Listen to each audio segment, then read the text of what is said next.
This is Let's Talk Tribe, the official Let's Go Tribe podcast, episode 94, recorded on July 9th, 2018. I'm your host, Matt Lyons, and joining me this week, as always, is Let's Go Tribe writer, Merritt Rolfing. Merritt, how you doing? I'm pretty good, Matt. How are you? I'm doing great. You were telling me before the show that you're really into RBIs now. That's interesting to know. Do you also like pitcher wins? Pitcher wins are nothing compared to RBIs. What do you got to do to win a game? Is drive in runs. It's a much more advanced statistic than wins. It's very complicated. You have to do. But I was at that game the other night where Mark Reynolds hit 10 of them in one game. I was like, well, this is impressive. This is the best game I've ever seen by an offensive player. And it probably actually was, now that I think about it. Yeah, I think it's pretty cool. I remember they were talking about Mark Reynolds earlier in the season. Like, everybody was just baffled that he didn't sign anywhere. I still don't think it's that remarkable that Mark Reynolds didn't sign anywhere, but it's neat that he's doing so well. Oh, yeah, I just finished an article about him. He's having a great year. I don't know. I can't decide if he's a different player this year than maybe in past years, or if it's just a streak thing, or who knows. But I don't know, 40 games in or whatever, and he's having the best season of his career. So, I mean, he had that, remember, what was it, 2013? He had that run with the Indians for like a month. I think it was, 2013. Yeah. In April, he was just God, but then he just kind of fell into a hole. He does that a lot. But this has been kind of a more sustained being goodness sort of a thing. And again, having a game where you go 5 for 5 with 2 home runs and 10 RBIs really helps buoy the stats a little bit. Yeah, it doesn't hurt too much. It's pretty nice. Kind of like Francisco Lindor and his 4 for 5 night. Was it only 2 for 4? Was it only 2 for 4? It was. Because he had 2 home runs. One of them was a grand slam. That's the 8th most RBIs by an Indian. You know who has the most RBIs in a single game by an Indian? I just looked this up just now. It's either Tomey or Hafner, I'm sure. Two men. Lonnie Chisenhall and Chris James. Oh, that game Chisenhall in Texas. did it back in the game in Texas, yes. Yeah. And then Chris James against Oakland back in 91. He went 4 for 5. Of course, everyone does. A couple of dingers in there, and then some more singles, I guess, from what I understand. 20-6, the Indians won that one. So they know Chris James, but the Indians are going to be sending 5 players to the All-Star game. Lindor, Kluber, Brantley, Ramirez are all kind of obvious. This is their second year in a row all going. And then Trevor Bauer is the new face, replacing Justin Verlander, who's going to pitch on Sunday. Which is also, we can talk about the fact that Trevor Bauer is also pitching on Sunday. So I don't know if he's going to convince, I guess, he have to convince the Indians and the AL manager to pitch. But I'm going to be interested to see if he does that. But what do you think about the Indians sending 5? Ramirez is the only starter. Lindor is not starting. He's behind Manny Machado, but that's not bad to have one of the most. They're tied with the most sending with the Red Sox and Astros. So go Indians. I think it's funny that it's also like all their good players. Like everyone else is having a relatively subpar. That's not true. There's a couple of pretty good players on the team, but it's super cool. I mean, I think Bauer especially is the most exciting one because he was of those 5 of those 5. 1, 2, 5. Who am I not? Oh, Brantley, of course. He was the one probably I guess except for Lindor, who was the most heralded, and he was the top draft pick and all that. So he was a higher draft pick than Lindor was too. Wasn't Lindor like 8th or 12th or something like that? Because he was a high school kid. But it's been neat to see him build himself into this, and he's so open about it. Like just in his methods of how he trains and learns how to pitch and all that stuff like that. So it's neat to see that. Obviously, talent is a major part of it, but also just all this hard work can actually pay off in a very tangible sense because he's having an incredible year. I think I wrote about it earlier this year. I mentioned how he, by several metrics, he's a hair better than Kluber is, which is crazy. He probably is much better now because Kluber had that. Kluber had that stinky week and a half too, which has kind of muddled things a little bit lately. But no, it's super. I think Bauer is my happiest pick, but of all of them, Brantley is that's cool. It's always nice to see his face there. I keep on checking out like wins above replacement boards, and I keep on seeing Jose Ramirez second in all of baseball though. Which every time I see it blows my mind. Like I know it, I see it, and I see him just abusing baseballs, but. Jesus, he is the best normal human being player in baseball is an Indian right now. That's pretty cool. Yeah, it seemed like for a long time nobody would recognize Francisco Lindor, and now they all recognize him. And then there's Jose Ramirez, who they also have to recognize. And then Ramirez is starting, and I wonder if he would have beat out Machado if he was a third baseman, just based on name recognition, because Machado always freaking makes it. I mean, do wonder. I know if he does have the home run lead. I don't know. I mean, that's the only thing I could think too. It's definitely helping. I don't know. Maybe it's because the third base class is a little weaker. Is that kind of what you're saying? Yeah, I mean it's really bad, but I don't. I just wonder if because Machado's the only reason Lindor isn't there because he's playing shortstop, even though he's not good at it. But if he was at third, I do wonder if Ramirez would still have enough to beat him. I think that'd be an interesting race. I don't think there was any real. Or no, we both thought Lindor would beat Machado at shortstop, didn't we? But of course we did because we respect actual talent. But what idiots are we to expect such a silly thing? What was the vote count? I mean, did Machado just get more votes than everyone else too? I don't think it was more than everybody, like more than all the other shortstops. But I don't know the exact count. No, I mean that's what I mean. Okay, I just don't know if he also beat out Ramirez in terms of the votes as well. Yeah, I'm not sure. Right. I mean, I'm kind of sad there is no. You can probably tell I didn't really pay that much attention. So. Oh, I don't either, but it's nice when they come out. I try not to get too upset about anything, but it's weird. There's not even a slight snub this year because, like you said, it's these 5 are really good, and then nobody else is an all-star. Is a nice way to put it. I think Clevenger's pretty close, but there's just so much good pitching now. It's absurd to even consider. Plus, you have to have a certain amount of relievers too. So I mean, yeah, he's good, but he's probably the 20th best pitcher in baseball, which is cool, but also fair, So yeah, well, I mean that's I'm if trying you to think consider every team has a really good pitcher, that's not too bad. Mm-hmm. Right, exactly. So and again, since you have to include the relief pitchers, that already in the past, back in the 90s and whatnot, it would be all starting pitchers, but I think this is no more, Matthew. I think it's surprising that oh man, I had this fun fact, but I just realized it's wrong. I said it was the first pair of starting pitchers since CeCe Sabathia and Jake Westbrook, but didn't Salazar and Kluber both go together? That would have been 2000. Oh, no, last year, right? No, the year before that. No, last. No, 2 years ago, Salazar and Kluber. Okay, before that, it was Sabathia and Westbrook because Carrasco's never made it yet. Yeah, how did Jake Westbrook make a? I don't know. I think we've talked about that before. He's one who I always think is so good, but he was actually not that great.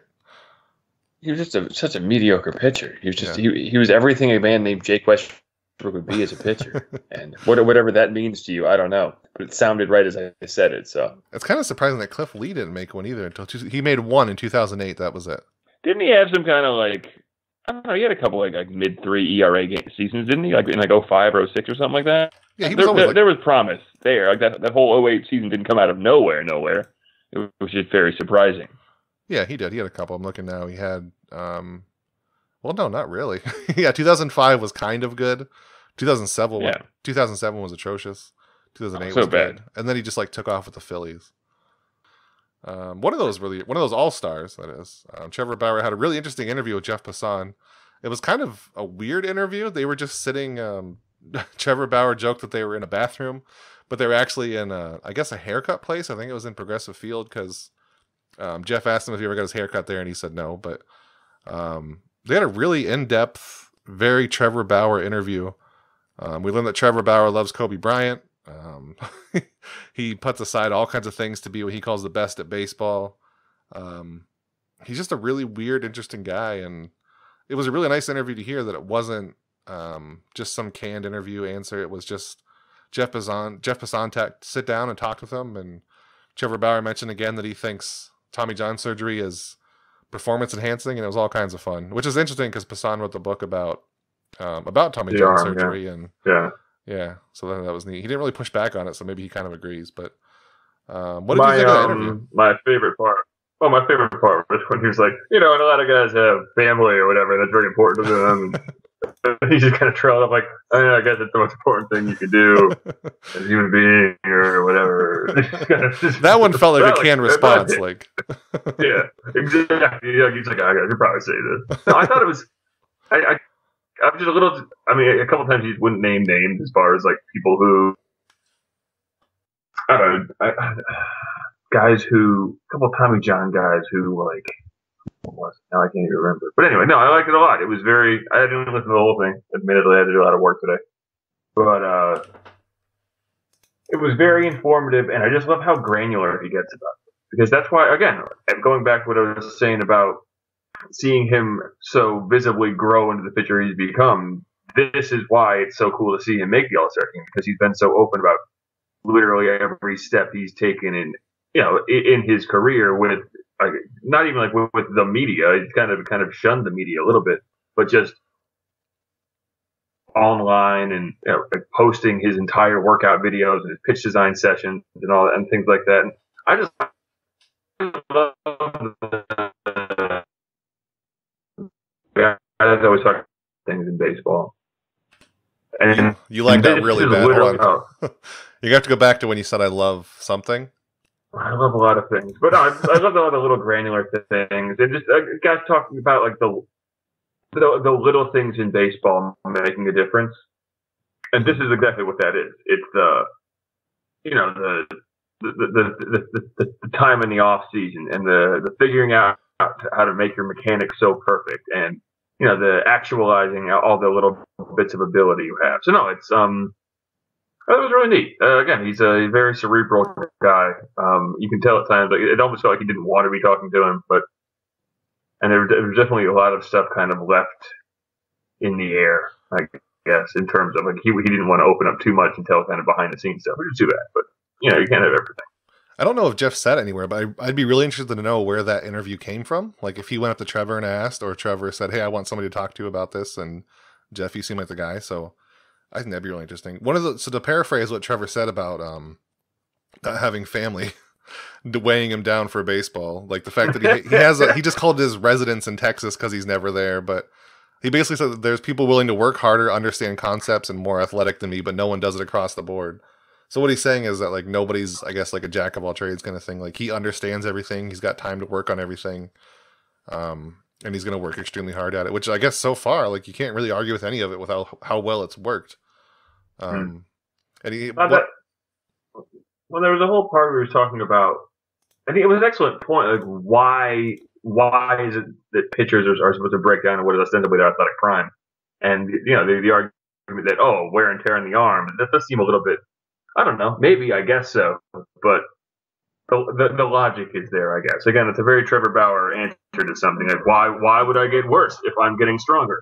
It doesn't make any sense to me. And I'm like, that's logical, I suppose. But, I mean, I'm throwing a baseball isn't a very, to use his own word, a biomechanically proper movement. So, I don't know. Yeah, I do like when Jeff said, well, what about running backs? And there was a pause, and Trevor went, no, that's wrong.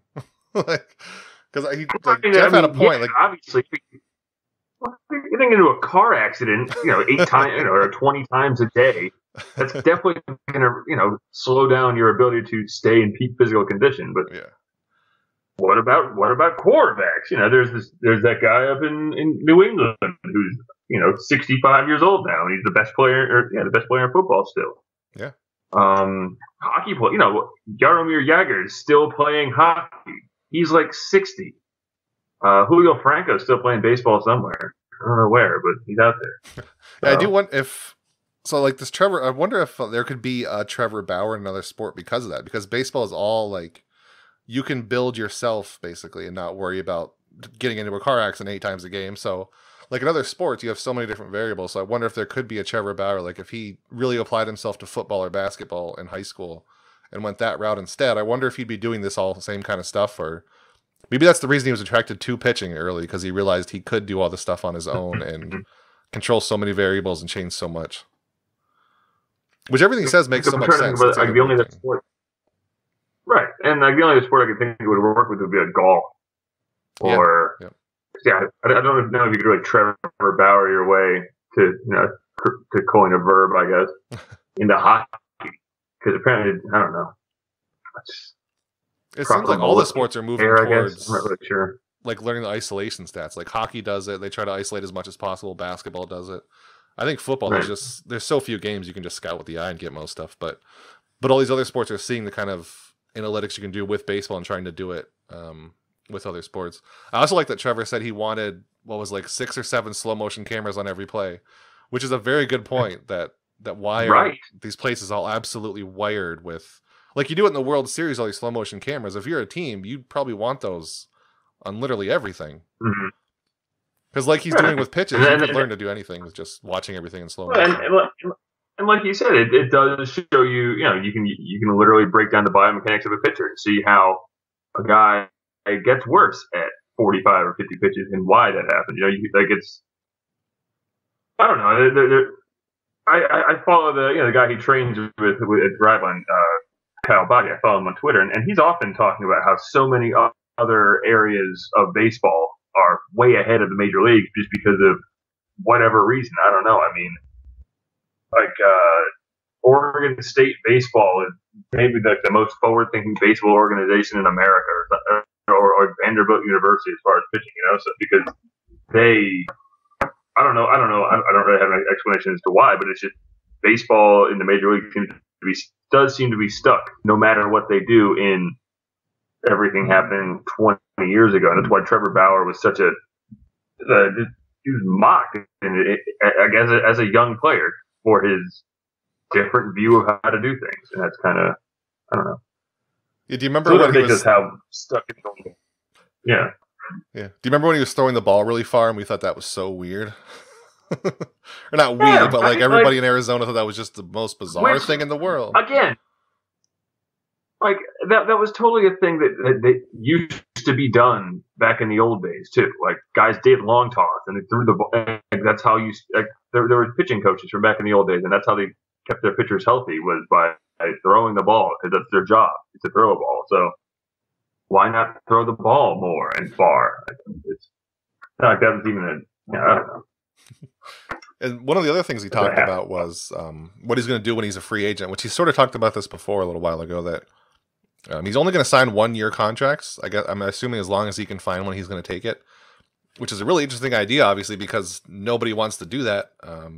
Most people want the security of being in one place for so long. But of course, Trevor doesn't have a family or a home that he cares about. So he's willing to play anywhere for a year and just travel and keep doing it. So, and he said he's got a bet going with a friend. He's going to get shot in the nuts with a paintball gun if he doesn't do it one time, which I wouldn't be surprised that's Kyle Body, first of all. And second of all, I want to see that if he ends up signing a 2-year deal somewhere.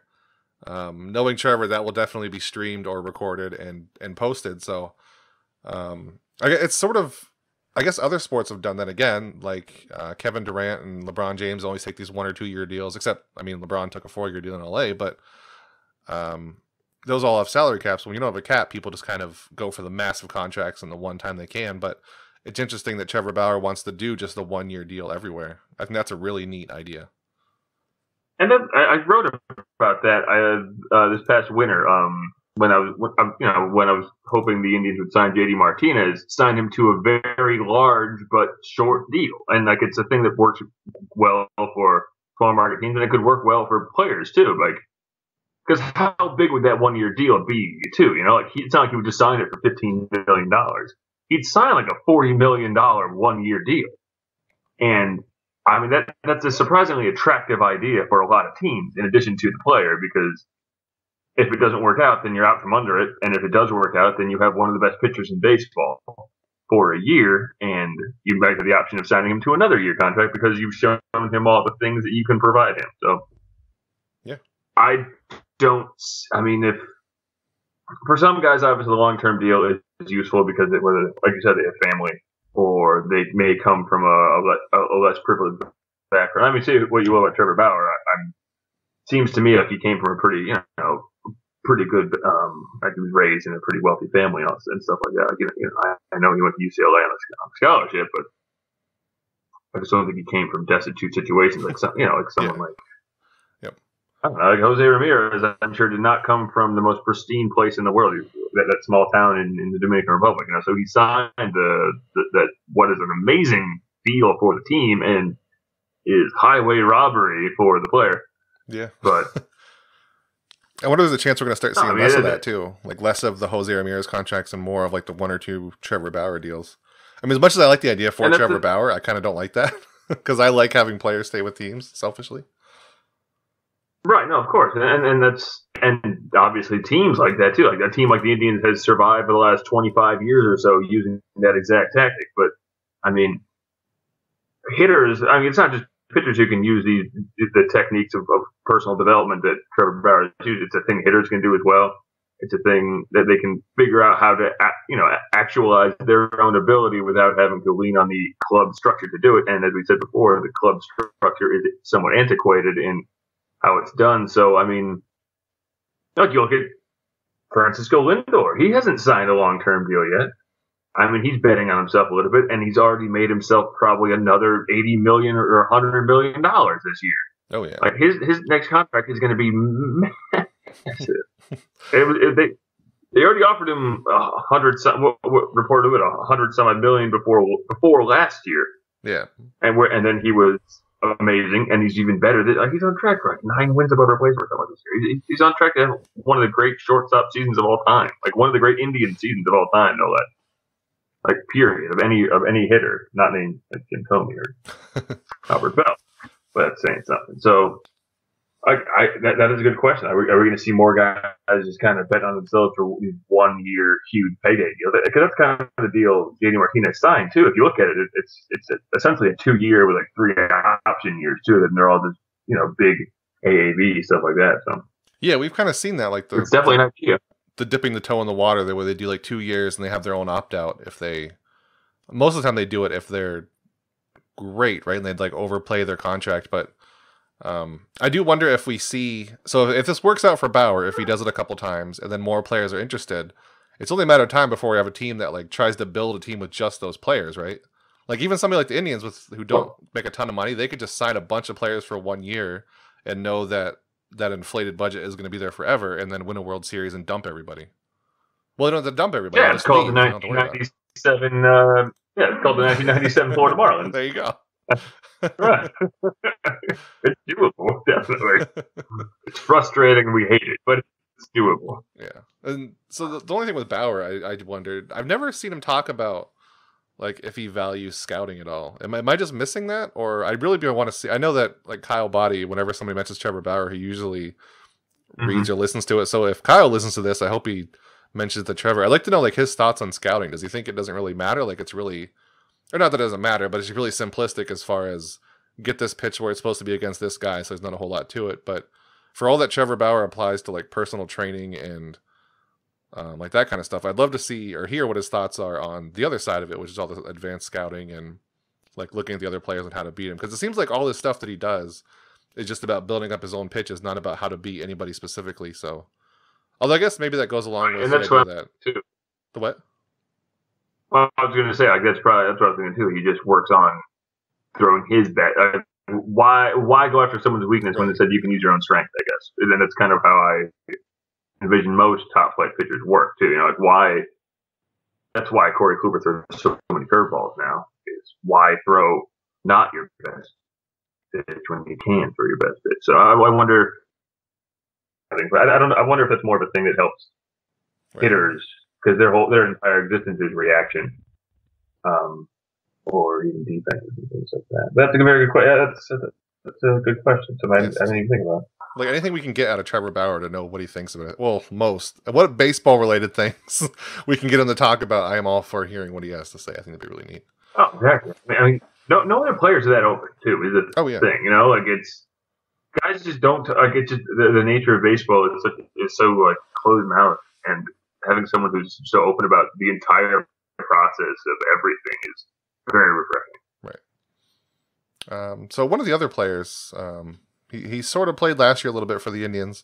He has a chance to be, a really good hitter, I guess, somewhere. Francisco Mejia came up for the Indians as a catcher. He's recently played some outfield. He did try third base a little bit. But as we're learning more and more, he really does not want to be anything but a catcher. Terry Francona's kind of hinted at this over the year. Well, not so much as hinted as like said it, but you could maybe interpret it as something else if you really wanted to. But I wrote about it last week that it was kind of suspicious about what was happening. And then they actually asked Tito during a pregame thing. I doubt it had to do with what I wrote, but maybe it was just a coincidence. But Francona, Francona flat out said it. Like, here's his quote. He really wants to be a catcher. I don't disagree with that, but I think we've had moments where his heart isn't in it as much as maybe it could be. He still views himself as a catcher, and we're trying to explain to him that, man, you could be a catcher next year, but you could be a starting right fielder now. So we're just not there yet. I understand it. It's just not the kind of, or I don't think it's kind of come as maybe as fast as we'd hoped. Holy cow. That is that's just calling out your top prospect at this point, right? Oh, definitely. I mean, right? That's the only way that there was no nuance. Right. To that I feel like there statement, was a I little bit suppose. before, but And, it's gone now. right. No, exactly. Which, I mean, I don't understand it. It's not the Indians don't need a catcher. I like Jan Gomes. He's having a league average, essentially, offensive season, and he's still a great catcher. But, I mean, the more we see Roberto Perez, the more exposed he becomes, and the more terrible he becomes at the plate. So it's just, they need more hitting. And I don't know. I mean, hell, I dealt with years and years of Victor Martinez behind the plate, and I think Francisco Mejia could probably be a better catcher on the catching side than him. I don't know. It's very. I understand his point of view because again, what makes more money, a hitting catcher or a hitting right fielder? Right. Like, just hands down. So I don't know. Yeah, it's really. I forgot what I was going to say now.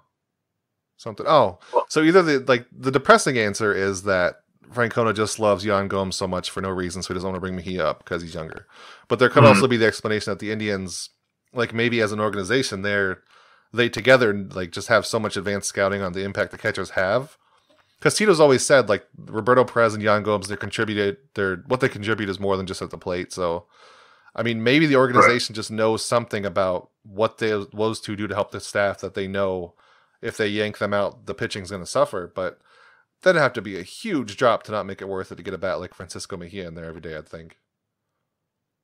Well, I don't know. I mean, it is hard to quantify. Again, like, national announcers and TV guys rant and rave about Yadier Molina's impact on the game, and it can seem a little overboard, but it is hard to quantify the impact of a great catcher, right? It's they do a lot of things that you can't really put numbers to. We figured out sort of framing and things like that, and the arm, obviously, but there's a whole part to the game that is not in numbers. It's not really something that's easy to talk about because neither you or I are in the game. I never played catcher. I played left field badly when I was a kid. You don't know what I did before I wrote for Let's Go Tribe. You don't know that.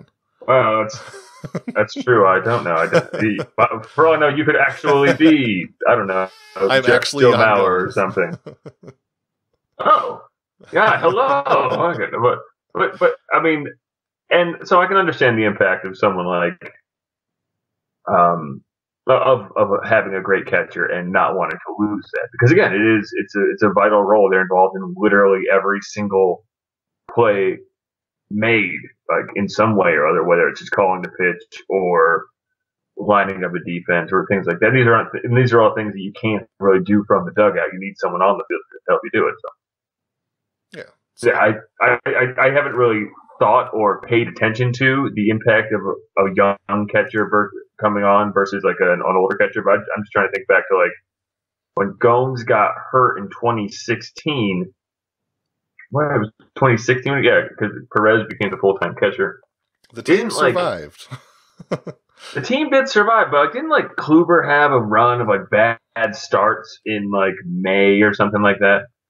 I mean, but they also had that huge winning streak too. So right, gotcha. so that all evened out eventually, but you know, again, a comfort level of the pitcher and things like that, and especially the amount. Maybe it wouldn't matter so much now, but like there was a lot of young pitchers on the team then. Like Bauer was younger and Clevenger was still getting going and things like that. So having a consistent voice behind the plate might be helpful. And these are things that Francisco Mejia simply does not have. Like he has no rapport with any of these guys because he's never spent any time around them. And we were both talking before about whether or not a great pitcher really cares about scouting, but if they do, a part of that scouting and the discussion is with the catcher too. So there's a lot of work on that side of things too.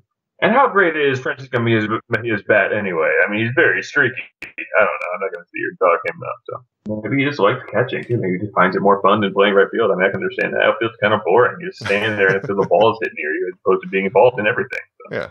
Yeah, I can see that. He wants to be part of the team. You know, he doesn't want to be that guy out on the lawn somewhere. The kid in the field just picking grass. That was me and T-ball. Right, exactly. He's singing to himself, eating grass, lying down, falling asleep, getting yelled at by the coach. These are all things that could happen to you too in the outfield.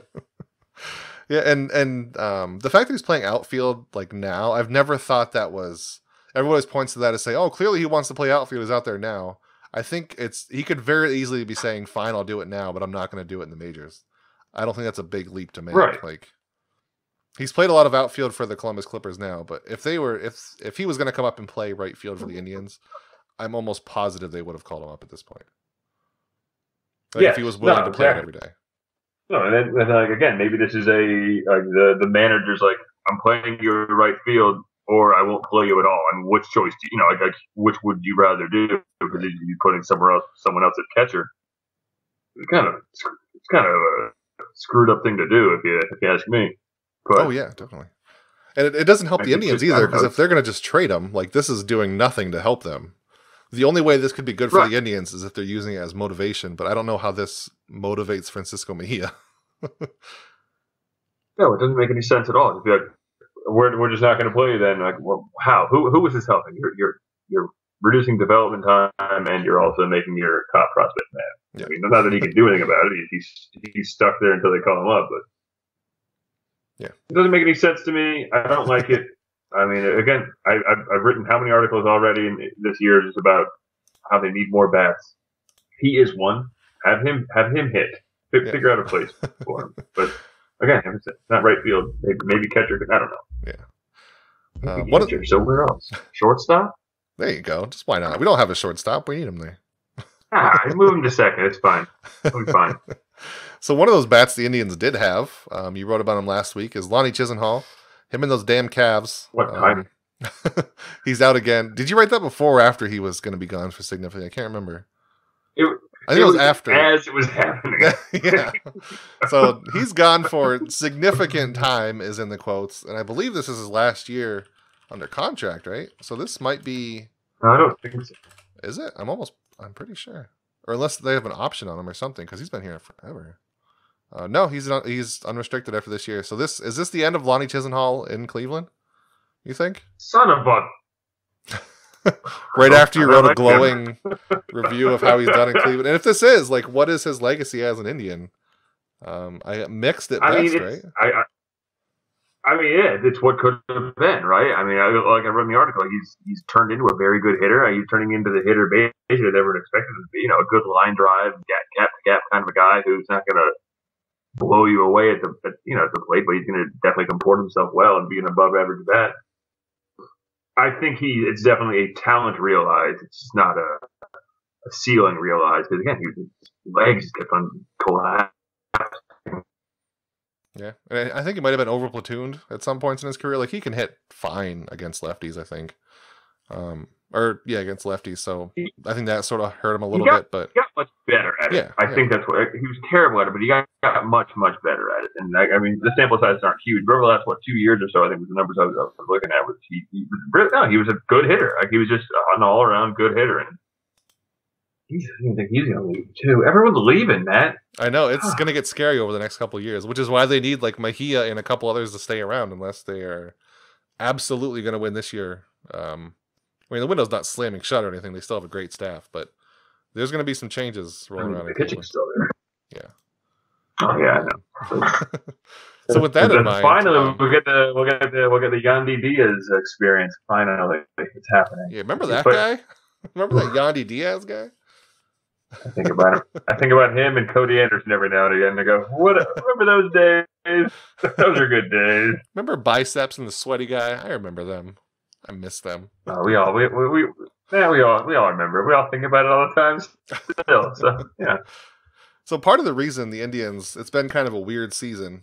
They don't seem to have much urgency to do a whole lot. It's because the AL Central is just downright awful. Mark Norman done an SB Nation wrote about it today. It's got to be one of the worst divisions almost ever. Close, maybe. The Royals are going to lose 100 games. The Tigers are going to be awful. The White Sox are awful. The Twins are surprisingly bad. I thought for sure they would at least be one to give the Indians a run for it, but they might even be selling at the deadline. So then you have the Indians winning. They're still not one of the best division winners.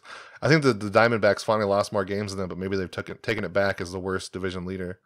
But they're still up by 9.5 games, which is ridiculous. So I kind of wish the AL Central was better, which is a weird thing to say. At least give me one team to compete with.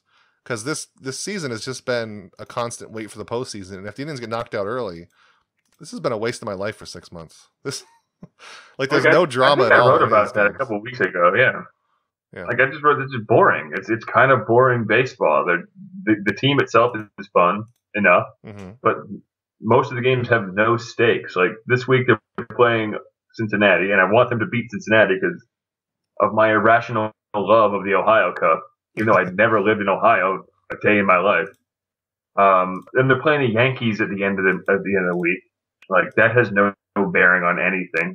I mean, obviously there's home field advantage and stuff for the playoffs, but they're not catching the Astros. They're not catching the Red Sox. They're 11 games or something behind each one of those. So there's just nothing here. There's no. I guess in a sense, it teaches us to just appreciate the game itself, right? Like there's a zen to that, I suppose. You are really digging for something fun here, aren't you? Yeah, sure. I don't know. I mean, again, this is a perfect summer to spend a lot of time listening to the radio rather than watching the game. Because you can be outside doing something else, and like the games have no bearing. For some reason, Eddie Rosario turned into a god when he faces the end. There's these weird things that are happening, but at the end of the day, they have no impact on the season as a whole. Yeah. So. I think you are right. It is kind of zen. A little bit boring. It's usually these kind of seasons are when you're like the Royals, where it doesn't really matter, so you're losing everything. But it is kind of a new. I don't know if it's interesting, but it's a new that they're going to go to the playoffs, so we can just sort of relax and not be stressed out the whole season. Part of that's fun, but like part of the fun is being stressed out every game. So I do kind of miss it, but. Also, I'm trying to find things to write about here. Right. All right? There are some people who have to write every single day, and it's kind of hard. Trying to dig up something here. Like how many articles? I'm going to literally write an article this week about how Jose Ramirez is pulling the ball a lot. Spoiler: he's pulling the ball a lot. That's something, I guess. I don't know. Whatever. Yeah, there's something. It's. Because at least when you have like division races, there's really tight things to talk about and implications for everything, but there's nothing. It's just, here's how hard Francisco Lindor's hitting the ball. And that's like the other problem. Yeah. There's these 5 really great players, and everybody else is sort of and the bullpen is a mess. How many times can you write about that? At least when Andrew Miller comes back, we'll have something, I guess. It's a perfect storm, bro. It's a boring division with a team that every now and again just punches you in the gut because they blow up like 7 shutout innings by your ace. Say just to pick at something out of the air at random. Totally random. And then players that you had big high hopes for are injured all the time, like Bradley Zimmer, still not on, either hurt or back down to Columbus. I mean, we have the whole Shane Bieber thing going on, which is super cool, by the way. Again, they're pulling another pitcher out of their ass.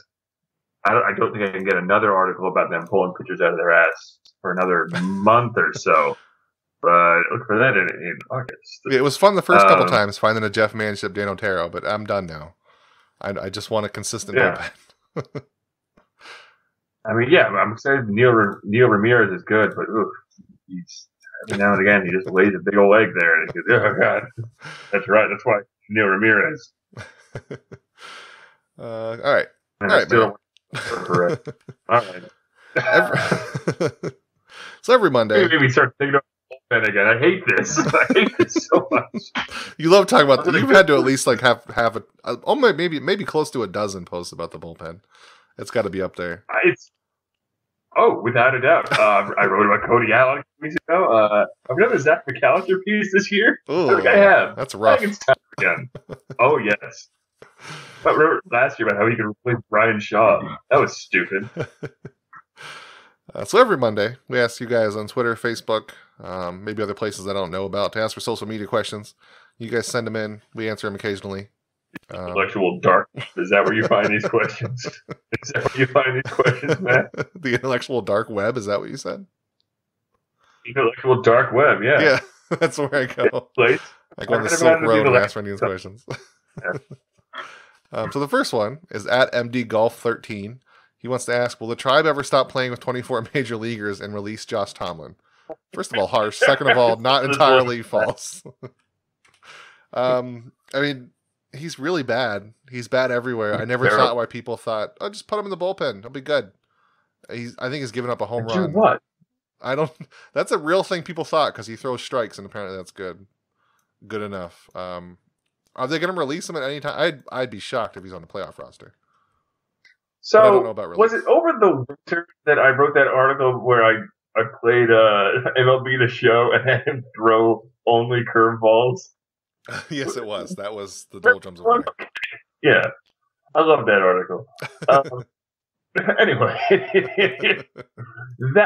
that is. Well, I think that was my idle hope when they moved in the bullpen. I'm like, well, he can just chuck only curveballs. Yeah, that works. Maybe it won't. I don't know, but maybe it could become something. You know, I mean, curveballs are hard to hit. They curve. Yeah, no, I still don't get it. He's so bad. This is absurd to me. This is one of those.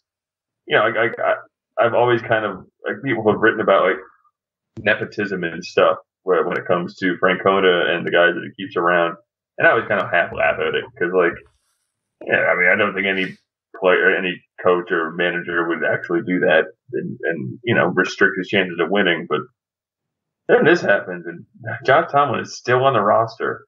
Now, here's the real question: who is he blocking from being on the roster instead? Literally anybody. I don't care. Fair answer. but who? Like George Contos? Ben Taylor? Marshall? He's on the DL. I'm just going over the list, the long list of Mark Sanchez on the team again? That's right, he is. Yeah, oh, shit. He's awful. I'd rather see Ben Taylor tried out there than Josh Tomlin. I don't know what I'm going to get from Ben Taylor. I know what I'm going to get from Josh Tomlin almost every outing at this point. It's real bad. True. I mean, it's the known knowns and the known unknowns and all that stuff. That doesn't make any sense. Yeah. Brandon Guyer listed as a relief pitcher. There you go. It doesn't make any sense. It's a question I think we all wonder every time he walks out there. Because why? What is he doing? Retire and become a bench coach. And it always requires the prerequisite that he's a great guy. Love him. Thanks for 2016, but you got to be done. Yeah, whatever. Go coach the Lake County Captains or something. I don't know. God damn. So at Valen CIC _, an underscore is important, don't forget that. He wants to know, the Indians love a cheeky homecoming. Lofton in 07, Tomey in 11, Coco Crisp 2016, Joe Smith 2017, to name a few. Of this year's I'm Coming Home candidates, which is more likely to come back? Shin Chu Chu as Drupal Cabrera? Any dark horse options? Maybe Austin Jackson? It's kind of weird that Chu and his Drupal, if they could play defense literally anywhere, they'd be pretty great additions. Chu can still get on base like crazy. He just can't play the outfield. Cabrera's shown some power this year, but he can't play anything, as we know. So either of those, do you think there's any chance they come back, or do you see anybody else maybe making a return? I like the idea of this question, that the Indians love bringing these players that have been there. And right. And I was eyeballing Chu the other day for an article. I was like, that'd be kind of fun. Then I realized, yeah, where do you play him? Nowhere. Like, there's no space for him anywhere. It's a simple fact. Cabrera, I got the sense that there was some sort of bad blood when he left. I don't know why I got that sense, but I just did. Remember Orlando Cabrera? Remember he was on the team? I do, sadly. Just an idle thought. Yeah, that was interesting. But, yeah. I mean, I guess you could play Cabrera at second, but I think he's always said he'll never play second base. Yeah, wasn't that a thing the Mets wanted him to do for the longest time, but he refused? Right, yeah, and he was just like, no, just flat out no. So, I guess because like, where else do you play him? You can't play him in the outfield, obviously. The only three positions where you could play him at this point are full of all-stars. And everywhere else is terrible. I like the Austin Jackson idea, actually, because he's where? In San Francisco? Right, he's in San Francisco. Right. How is he doing? I have not even thought of the San Francisco Giants in... they have a winning record. He's pretty bad. That's pretty good. I mean, the Giants are fine, but he's bad. I mean, I don't think he's coming back. Yeah. He had a great season last year. That was a really good season for Austin Jackson, but now he's not good again. No, it really was. It was amazing. What's he do with Andrew McCutcheon? Is he like on what kind of contract is he on? I don't know. He's with the Giants though. But I think we kind of had the homecomings with Rajai Davis and Mike Napoli already, right? I got to write an article on Andrew McCutcheon. Yes, it's happening. Okay. Anyway, maybe the Austin Jackson thing maybe just because But Davis and Napoli already had the comeback things, and they haven't worked out too great. I mean, Napoli, he's just sitting in AAA, and Rajai Davis can't hit. Yeah. So I don't know. Between those two, I guess is Drupal, like you said, just because he can sort of play somewhere if you can convince him to. But I would love to have Chew back. He's one of my favorite like ex-Indians that are still playing. But there's just no way to put him. You can't put him in right field anymore. I mean, he was awesome. He was awesome on such bad teams too. Yeah. Like he was just such a good, underrated player. He got such a huge contract that he totally deserved, and he brought Trevor Bauer back, which is fun too. Yeah, never forget So, the Diamondbacks and traded him for so Didi Gregorius. That's always funny to me. who's now, and none of those players, and now none of those players are good, and none of them are on the Diamondbacks. Yeah. Good job. Who was it, Kevin Towers? Yeah, it was.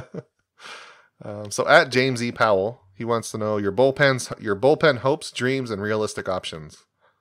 I got my hopes and dreams for this one have always been just get 2 of any of the Padres relievers. Brad Hands, Kirby Yates. I'm good. That's what I want.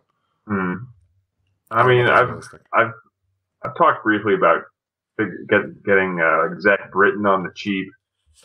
The Reds have a couple of good relievers, don't they? They have the guy with the weird name, and Raciel Iglesias is very good. Amir Garrett, maybe. Again, these are all guys that Jared Hughes had a pretty good year. I mean, Jared Hughes is the kind of guy you kind of get and you don't expect to keep for a very long time, because that's one of those pitchers who are having a great year, but he kind of turns to be good again next year. Yeah, he's always been pretty good. So I don't know, that'd be an interesting pickup. But yeah, Brad Hand would be radical. Britton on the cheap. He's supposed to be healthy-ish soon. Yeah, Britton on the real cheap. The guy I mentioned before. Yes. I would love Britton really cheap. Well, I mean, yeah, I think they should just get Brad Hand for a bag of baseballs. Yeah. They should. I mean, why not? They should re-sign Jake Westbrook and trade him to the Padres again and get another good pitcher. Keep on doing that. So here's a sort of related question from Zachary Kessler on Facebook. When will you fix the bullpen, Merritt? I think he thought we were the Indians, which happens a lot. He said, when will you fix the bullpen? He didn't name you. He just said, Never. When will you fix the bullpen? What's his name? Zach? Never, Zach. Just to spite you. You will feel the pain that I have felt. I will never fix the bullpen. I love bad bullpen. It's every end of the game exciting. I don't like wins. Wins are passe. Losing is where it's at now. Losing late, nonetheless. You don't want to lose early. Yeah. You want to have some hope until the last second. Seems assured, blow the game. Just blow the whole thing. Yeah. So our last question. Maybe they could trade relievers from the Brewers. They don't need them, right? Nah, what are they, first place or something? They have the Cubs. They're not going to win that. Yeah, exactly. Our last question is Chris Zanin on Facebook. This one should be really easy. Is Shane Bieber a permanent rotation fixture? Yeah. I don't know where he's going. No, bullpen. Well, I mean, bullpen maybe this year, but...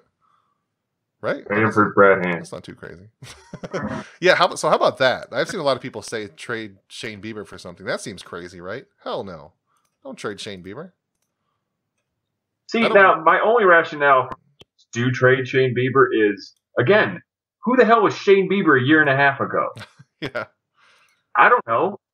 Like, yeah, the one thing the Indians can do real well is make starting pitchers, apparently. So use that and do it again and trade for Corey Knebel and Dan Jennings and Jeremy Jeffress and Jake, the entire bullpen from the Brewers, basically.